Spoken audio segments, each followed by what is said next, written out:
সুপ্রিয় দর্শক শ্রোতা, আসসালামু আলাইকুম। কেমন আছেন? এআর ডিজাইন অ্যান্ড প্ল্যানিং কনসালটেন্টের পক্ষ থেকে সবাইকে স্বাগতম।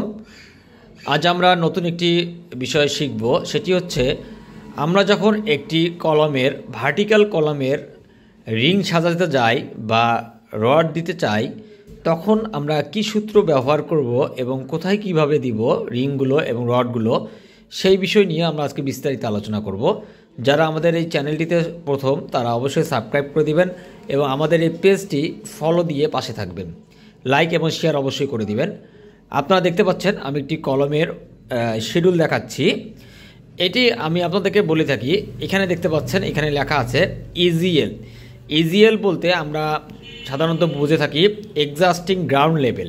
তার মানে আমরা যে সরজমিন বা যে মাটিতে আমরা চলাফেরা করি বা হাঁটাহাঁটি করি, সেটাকেই আমরা বলে থাকি এক্সাস্টিং গ্রাউন্ড লেভেল। এবং এক্সাস্টিং গ্রাউন্ড লেভেলের উপরের যে অংশ এটি, এবং এটি হচ্ছে এক্সাস্টিং গ্রাউন্ড লেভেল, তার মানে মাটির নিচের অংশ এটি। এখানে দেখেন মাটির নিচের অংশের পরে কিন্তু আমাদের এখানে বেজ হয়, তারপরে পাইল, ফাউন্ডেশন হলে পাইল হয়, যেটা যেভাবে থাকে এইভাবে দেওয়া থাকে। কিন্তু তারপরে যে অংশটা থাকে এক্সাস্টিং গ্রাউন্ড লেভেলের বিলোর অংশ, মানে মাটির নিচের অংশ। এখানে দেখেন যে এখানে যদি আপনাদের কলমটি এখানে 8টি রড হয়ে থাকে বা 4টি রডে হয়ে থাকে, এই যে ভার্টিক্যাল রডগুলো দেখতে পাচ্ছেন, ভার্টিক্যাল রডগুলো এগুলো ভার্টিক্যাল রডগুলো এইরকম, এবং এই যে অংশগুলো দেখতে পাচ্ছেন এগুলোকে বলা হয় কলমের রিং, বা আমরা বাংলা ভাষায় যেটাকে বলে থাকি চুড়ি। এখানে দেখেন ভার্টিক্যাল যে রিংগুলো, এখানে লেখা আছে 10 মিলি রড বা dia, 6 inch centre to centre up to PL. এখানে বলতেছে যে আমরা ইজিএলের নিচের যে অংশ কলমের যে শর্ট কলম বা আমরা পুটিং কলম যেটা বলে থাকি, সেটাতে যে আমরা রড বান্ডিং করব, সেটা আমাকে এক লেভেলে রিংগুলো বাঁধতে হবে, এবং সেই রিংগুলো অবশ্যই 6 ইঞ্চি পর অ্যাভারেজে বাঁধতে হবে। এখানে কোনো ধরনের L/4 বা L/3 কোনো বিবেচনা করা যাবে না। এখানে বলা হচ্ছে যে একই লেভেলে দিতে হবে, এবং এই যে কলমটা আমরা করব, সেই কলমটি ক্লিয়ার কভারও আমাকে বেড়ে দিতে হবে। যেখানে আমরা উপরে অ্যাবভে যেমন ক্লিয়ার কভার আমরা 1.5 ইঞ্চি করে রাখি কলমের ক্ষেত্রে, এখানে 1.5 ইঞ্চি রাখা যাবে না। এখানে আমাদের ক্লিয়ার কভার 3 ইঞ্চি করে রাখতে হবে। এটা অবশ্যই মনে রাখবেন। তাহলে আমার বুঝতে পারলাম আমরা এক্সাস্টিং গ্রাউন্ড লেভেলে আমাদেরকে একদম অ্যাভারেজে 6 ইঞ্চি পরপর আমাদেরকে রিং বাঁধতে হবে। এখন আমরা মাটির উপরে চলে যাব, মানে অ্যাবভ, এক্সাস্টিং গ্রাউন্ডের উপরে অ্যাবভ। এখন আমরা দেখতেছি এই মাটির উপরে আমাদের একটা গ্রেড বিম রয়েছে। আমরা যখন এটা শর্ট কলম পুরোটাই করে ফেলি, তখন কিন্তু আমরা মাটির মধ্যে আমরা গ্রেড বিম একটা দিয়ে থাকি। সেই গ্রেড বিমটা এতেই, সেই গেট বিমে দেখতে পাচ্ছেন এখানে হাইট দেওয়া আছে 15 ইঞ্চি লেখা আছে। এটা অ্যাজ পার আপনার ডিজাইনের উপর ডিপেন্ড করবে। আপনার ডিজাইনে যত ফিট গেট বিম লেখা থাকবে সেটাই আপনাকে লিখতে হবে। তারপরে অংশটা দেখতে পাচ্ছেন পার্কিং লেভেল। এখানে পার্কিং লেভেল বোঝানো হচ্ছে, কারণ আমরা জানি একটা ফ্লোর থেকে একটা পার্কিং লেভেল অবশ্যই ডাউন হয়ে থাকে। এটা 1 ফিটও হতে পারে, 18 ইঞ্চি হতে পারে, বা 2 ফিটে হতে পারে। এটা আপনার অ্যাজ পার ডিজাইনের হিসেবে আমরা এখানে দেখেন পার্কিং লেভেলটা আমরা 18 ইঞ্চি ডাউন দেখাচ্ছি ফ্লোর লেভেল থেকে।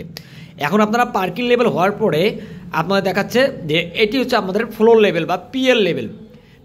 পিএলতে আমাদের বোঝানো হচ্ছে প্রিন্ট লেভেল বা ফ্লোর লেভেল। এই ফ্লোর লেভেল দেখতে এখানে দেখেন 3 ইঞ্চি নিচে সোলিং আছে, তারপর 3 ইঞ্চি সিসি করা হয়েছে। এটা আপনারা একটি রড দিয়েও আরসিসি ঢালাই করে নিতে পারেন এবং সিসিও করতে পারেন। এটা আপনাদের মাটির উপর বা আপনার ফ্লোরের উপর ডিপেন্ড করবে। এখন আমরা আসলাম ফ্লোর থেকে এই যে ছাদ পর্যন্ত। এটা আপনারা দেখতে পাচ্ছেন, এটি হলো ছাদ। এটা আপনাদের প্রথম ফ্লোর বা প্রথম যে ফার্স্ট ফ্লোরের যে স্ল্যাবটা, সেই স্ল্যাবটি এটি। এই স্ল্যাব সাধারণত আমরা যদি 10 ফিট বা আপনার বিবেচনা করি, আমরা সাপোজ আমরা 10 ফিট বিবেচনা করলাম, এবং এই 10 ফিটটিকে আমাদেরকে 4 ভাগে ভাগ করে নিতে হবে। এখানে দেখেন এই 10 ফিটটিকে 4 ভাগে ভাগ করে নেওয়া লাগবে। নেওয়ার পরে যে আমরা 4 ভাগের মধ্যে এই যে এখানে 1 ভাগ এবং উপরে যে 1 ভাগ, এই দুই ভাগের মধ্যে 10 মিলি রড 4 ইঞ্চি বা 5 ইঞ্চি সাপোর্ট জোনে আপনাকে দিতে হবে। এটাকে বলা হয় সাপোর্ট জোন এবং এটাকে বলা হয় মিডিল জোন।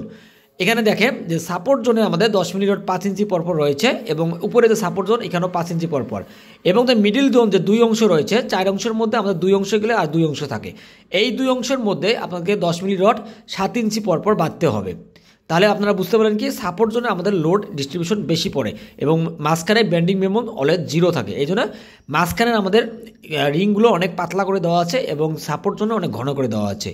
তো এইভাবে আপনাকে L/4 ভাগ করে নেওয়ার পরেই আপনাকে সুন্দরভাবে এই রিংগুলো বাঁধতে হবে।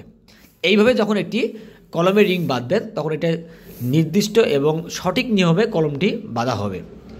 আশা করি আপনারা সবাই বুঝতে পেরেছেন। আপনাদের কারো বোঝার কোনো প্রবলেম হলে আমাদের এই কমেন্টস বক্সে আপনারা কমেন্টস করবেন, ইনশাল্লাহ আমরা উত্তর দেওয়ার চেষ্টা করব। সবাই ভালো থাকবেন। আসসালামু আলাইকুম।